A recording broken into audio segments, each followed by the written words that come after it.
Happy Friday. I think I'm about a minute. Happy Friday. I think I'm about a minute early. I thought I'd get on here and get this started. I'm trying to remember to put these over on the YouTube page too. I've had several people ask me why I stopped doing that.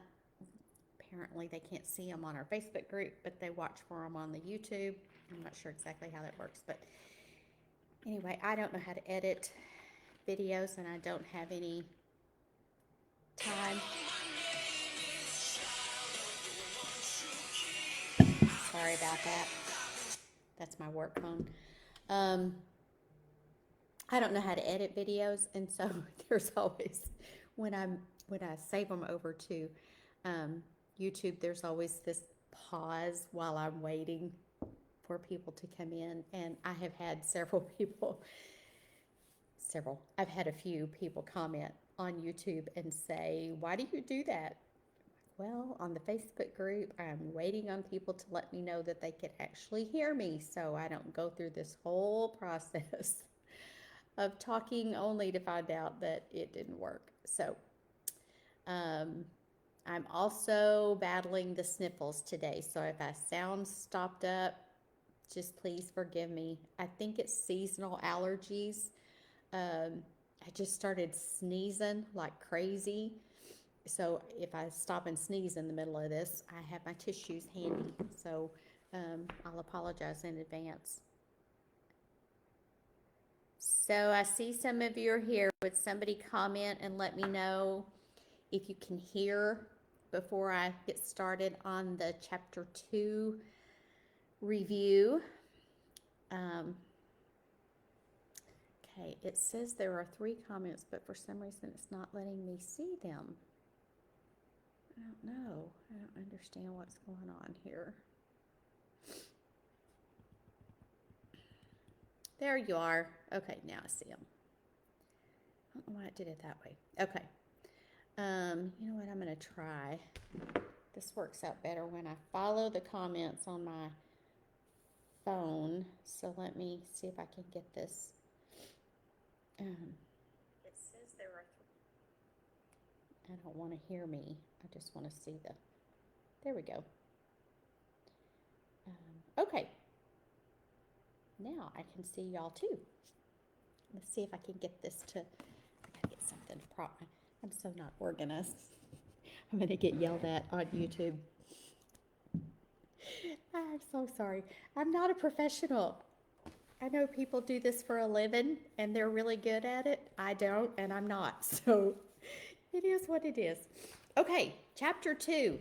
We are in Chasing Cupcakes by Elizabeth Benton.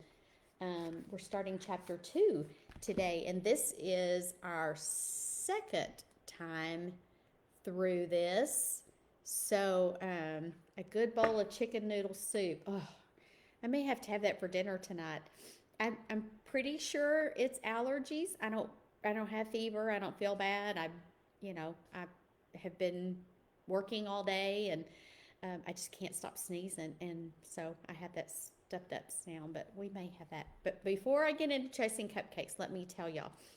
I mentioned this on the Facebook group yesterday or day before, asking if any of you had tried this is apparently all the rage in the communities right now. It's a cottage cheese pizza bowl. And I'm not a huge cottage cheese fan. About the only way I can eat it is to mix sugar-free pistachio pudding, just the powder, and some crushed pineapple. And I can eat that. I can eat all of that and it has to be the small curd. I don't like the big one. Anyway, but I saw all these people talking about the cottage cheese pizza bowls, and it just kept popping up. So I asked if any of y'all had tried it. Nana Shirley actually messaged me and told me about one that she put together, and it sounded so yummy. So today I took a break. I'm working from home today. So I took a break and I thought, you know what? I have all this stuff. I'm just going to try it. And if it's bad, it's just me. My husband's not home. He's at work. So I'll just eat a turkey sandwich if it's bad. So here's what I did. In a glass oven safe bowl, I mixed, or dish, I mixed half a cup of cottage cheese. I'm doing this by memory. Half a cup of cottage cheese, a quarter cup of marinara sauce, a quarter cup of low-fat mozzarella cheese. Then I put in like Italian seasoning and garlic powder, and I put in some red pepper flakes just because. And is that it? Cottage cheese. Oh, and then I counted out 12 of the turkey pepperonis were 1 point. And then I have some frozen chicken sausage links that were 1.5 of them was 1 point. So I tore those up, put those in there, mixed it all up together, put it in my air fryer at 375 for 6 minutes. If I do it again, I'll probably do it for about 7 or 8 minutes. But it was yummy. I have to admit, it was really good. And I think it ended up being about, I want to say 8 points, which I don't normally spend 8 points on lunch, but my breakfast was 0 points. So I was okay. Okay. So if you decide to try it, and I see where people are adjusting it, making it like a taco bowl or a pizza bowl or a breakfast bowl or all different kinds of things. So if you try it, be sure and let us know what you thought about it. I took a picture of mine, but again, I'm not a professional, so this is not a professional picture, but I'll try to remember to post it in the group, let you see what it looked like. Okay, spinning your wheels, chapter 2. This was another of those where it's so real and so relevant that, and this is I think this is my 3rd time through the book, but it was still like a sucker punch.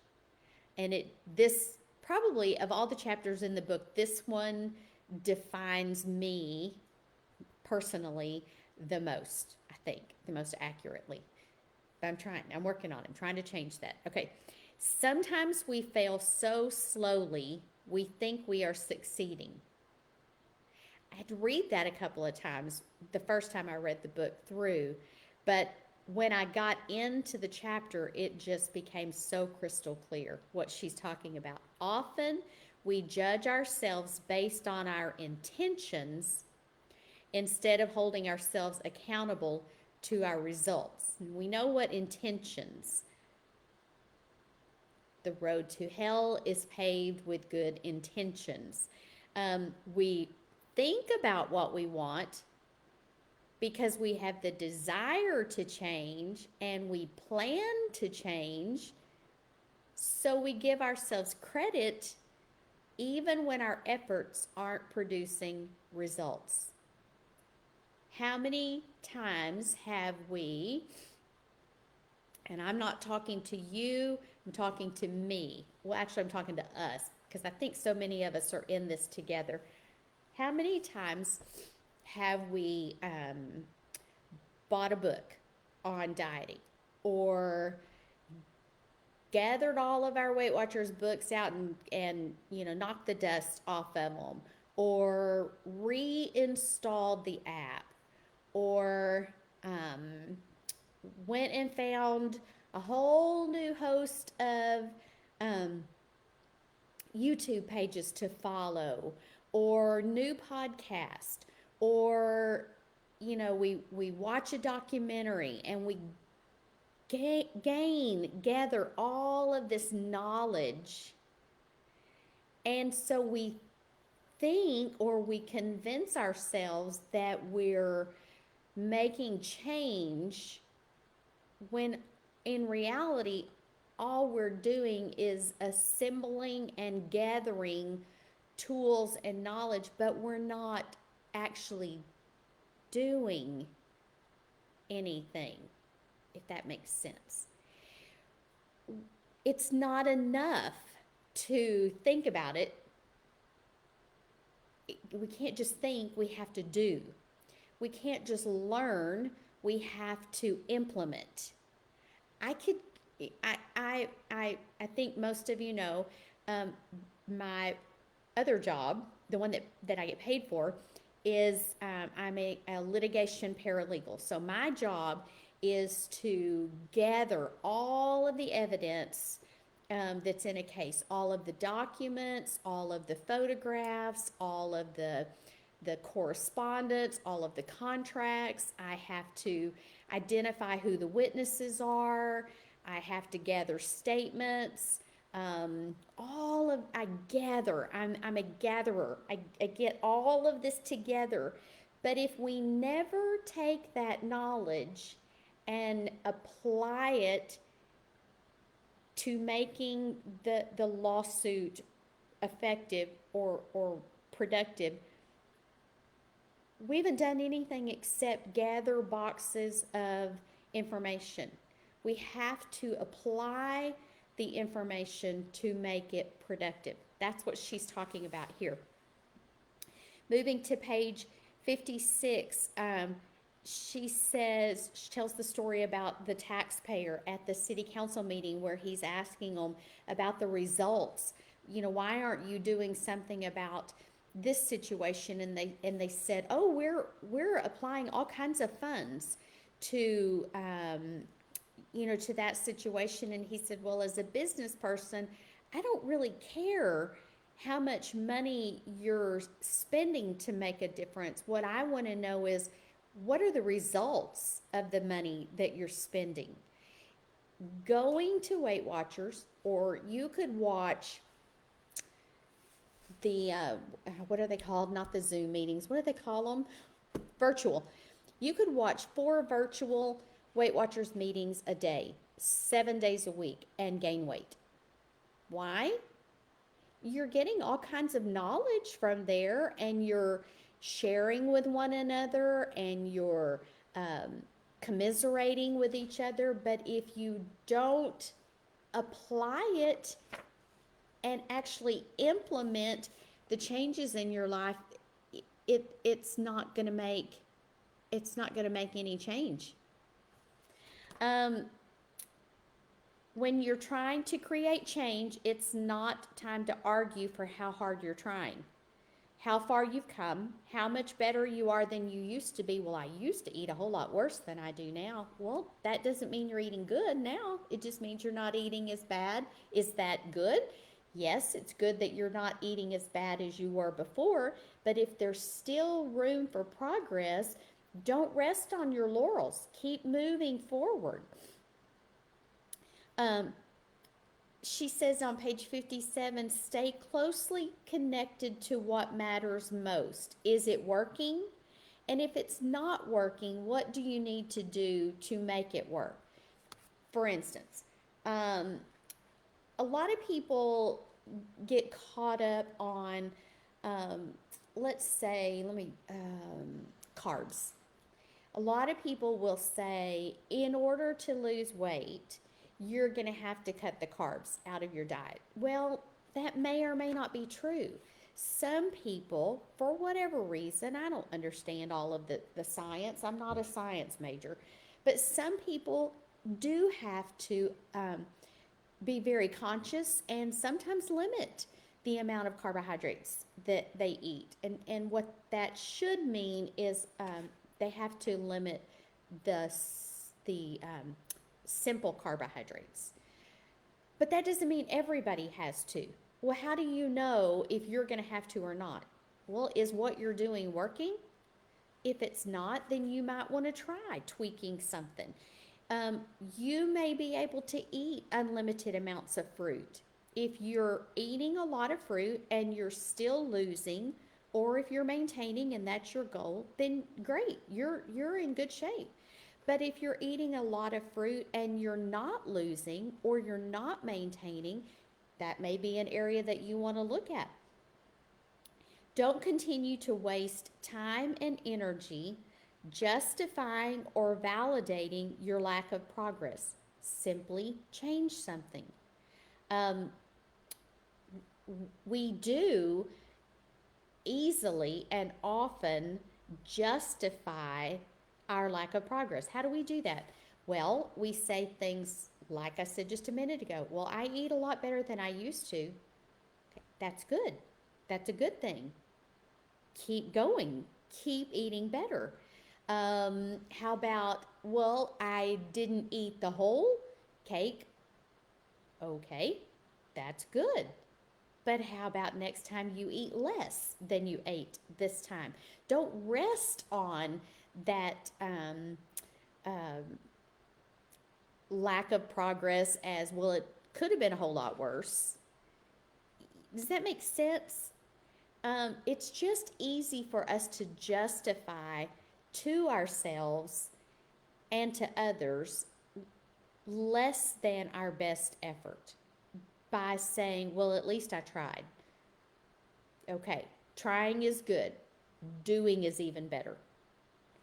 Um, Moving on over to, I love the story she tells on page 58 about her boyfriend coming to help with the move and his tires got stuck. And he's revving the engine, he's applying gas, but he's not going anywhere because he's not getting any traction.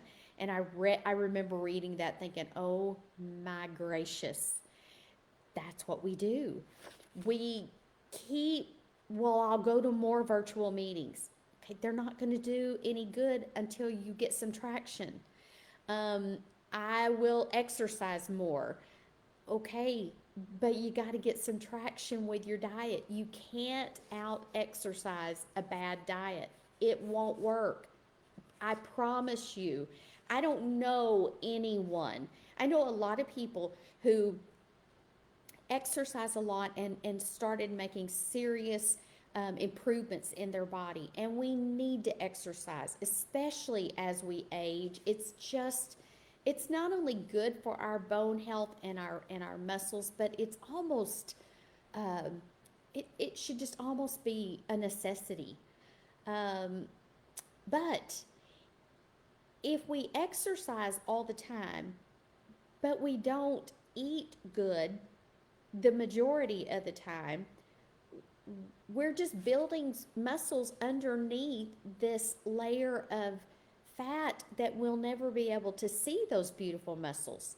So we've got to get some traction with our diet and then applying the accelerator with our exercising will actually get us somewhere. We'll start seeing changes in our body. Our clothes will fit looser.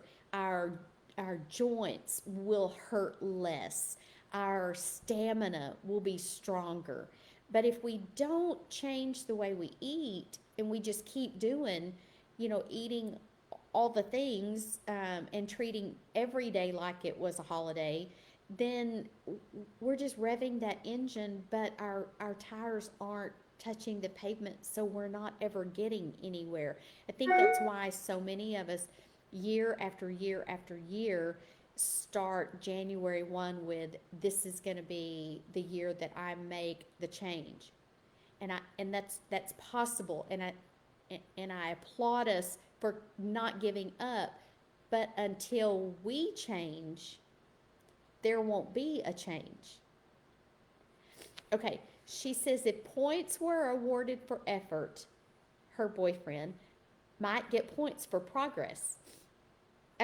He might get some points. If points were awarded for effort, he would get points. But points for progress, no, because he wasn't going anywhere.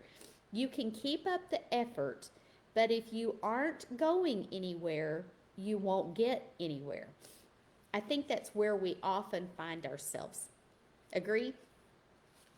Effort and progress are two very different things. They're absolutely not interchangeable. And they're not. It's not enough to think about it, plan it, sort of try it, kind of do it. We have to put forth effort if we're going to see any change. She says on page 60, be careful of giving yourself points for effort when the effort isn't creating the change you crave. Information isn't transformation. I think I numbered 3 or 4 points, and I'm going to talk about those, and then no, 4 points, and then I'm going to let you go. I promise to not keep you as long today. The first one, valuing learning over doing. It goes back to what I was talking about earlier. Reading the books, listening to the podcasts, watching the YouTubes, attending the virtual meetings. All of those are good, but they're not as good as doing. We can't put more value on learning if we're not applying what we learned. She talks about at 350 pounds. She says, I wasn't in need of more information on what to eat or not to eat. I knew I wasn't making great choices consistently. Learning felt productive and was infinitely easier than doing. Number 2, learning things you could change and why you should change them is entirely different from actively creating change.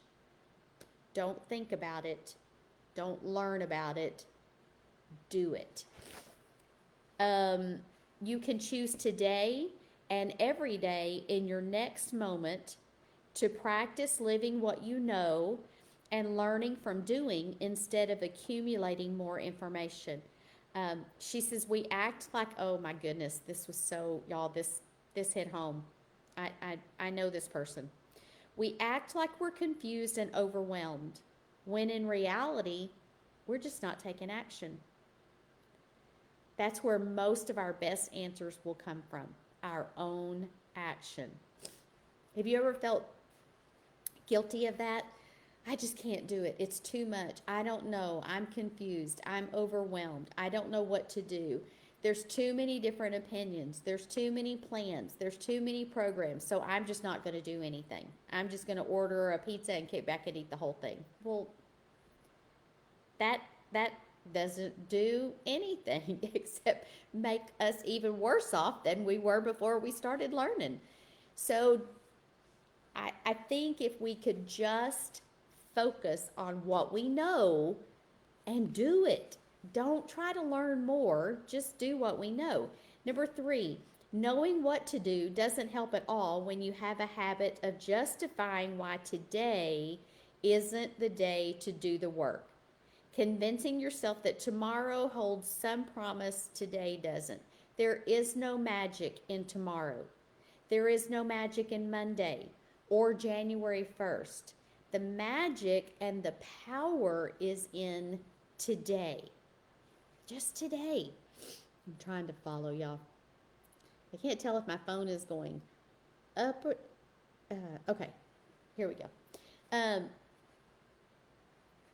The magic is in today.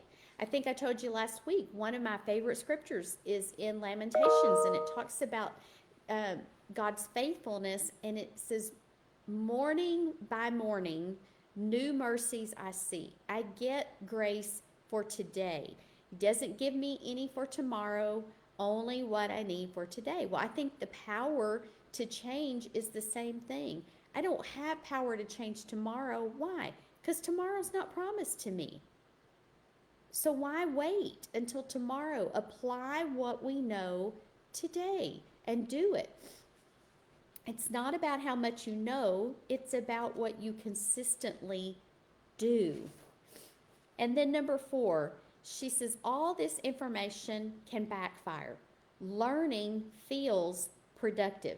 Psychologically, it can feel as satisfying in the short term as actually taking action. Let's say your goal is weight loss.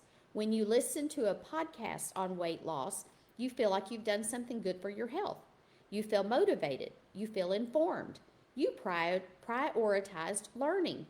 Pat on the head.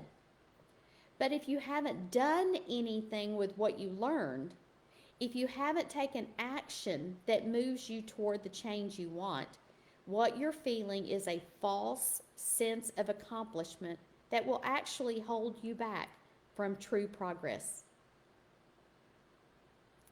I I have been so guilty of that in the past. And really, for me, this may not be true for you, but for me, I kind of feel like the more I listen and the more I read and the more I follow, the more I almost get kind of mental overload. I think I think one if I could encourage all of us to apply one principle for the last 3 months of this year. I mean, next week we start the final quarter of 2023. How how many days did we I don't want to say lose. How many days in this year alone did we not take advantage of because we were running all of these different things through our mind? Well, should I eat this way or should I eat that way? Or should I do Weight Watchers or should I track my macros, or should I follow this person, or should I join that group? And I don't know, so I won't do anything until I make up my mind. And so now we're 3/4 of the way through the year. Did you take advantage of those days? Or did you spend too many of them in that state of, I don't know, so I'm not going to do anything? So next week starts the last chapter of 2023. Here's my challenge to you. Keep it simple. That's it. Just keep it simple. Don't think about it anymore. Don't fret. Don't plan. Don't worry. Just keep it simple. Go back to the basics. If I can just, I don't, tracking meals. Let's talk. Look, tracking meals. I've had when I was a Weight Watchers leader, I would have so many people come to me at the meetings and they would say, I just get so overwhelmed with recipes. I don't know how to track it right. And yeah, Weight Watchers has a great recipe creator in the app, and that's all well and good. But you know what I always tell them? And so this is what I'm and you know this, but this is what I'm reminding all of us to do. If your dish only has whole food ingredients, it's really easy to track. If your plate is a source of protein, whether that's chicken or a lean steak or a burger or eggs or beans or lentils, if you have that and then you have a vegetable and maybe a salad, that's super easy. That's really simple to track. You don't have to try to guess. You can do the same thing when you go out to eat. Instead of, for instance, when we go to, say we go to Outback, we don't do that super often, but when we do, and when we go out to eat, I try to choose places like that because it's really easy to track what's on the menu. But I don't even worry about the menu. I ask the waiter, could I get a 3-ounce sirloin steak? Please ask them to not put any butter or oil on it. And if they give me the opportunity, I'll say I'm on a really strict diet, and so it just helps me if they don't put anything on it. And then I'd like a baked potato, just dry, and then maybe some broccoli or green beans or steamed vegetables if you have that. But again, no oil or butter, please. That would really help me. I appreciate that. And I've never had them not be willing to do that. Okay, well, so now I know that my steak is roughly 3 ounces, or my piece of chicken, whichever you got. easy to track in the app. Then I go in the app and I pull up, steamed broccoli, and I track that. And then I put in my side salad. And I always, for years, have gotten the dressing on the side, and I dip the tip of my fork. Anybody remember that Weight Watchers tip? I just dip the tip of my fork in it, and that's how I eat my salad, and I get so much less dressing that way. And I just, is it 100% accurate? No, but it's a whole lot closer than if I ordered a casserole that I don't know what's in there. I have no idea what the ingredients all are, how much oil was used, or how much butter they used. So the more simple we can keep it, the easier it is to track, the less overwhelming it is. And I really think you'll find that you'll be a lot more productive in the last quarter, the last 3 months of the year. Keep it simple. That's it. It was a great chapter. I think it was just it's so simple. The message is so simple. Sometimes we try to make it more complicated than it is. Just simple. Next week we will be on chapter 3, and next week the chapter is called Check Your Ego, and she talks about you are the problem. It's not Weight Watchers. It's not macros. It's not your husband. You are the problem. So that's what we will cover next week. I hope you have a wonderful weekend. Don't let the weekend undo all of the hard work that you've done this week. I have a church lunch tomorrow at Olive Garden. I already know what I'm going to get. I have small group dinner tomorrow night. I already know what I'm going to eat. I have a church dinner after church Sunday. We're going to see, a group of us are going to see The Blind.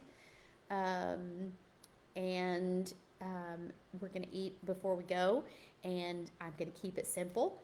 And I'm determined to step on the scale Monday morning when we have our weekly weigh-in and have a loss 2 weeks in a row. I'm determined. And the only way I can do that is if I don't let the weekend get to me.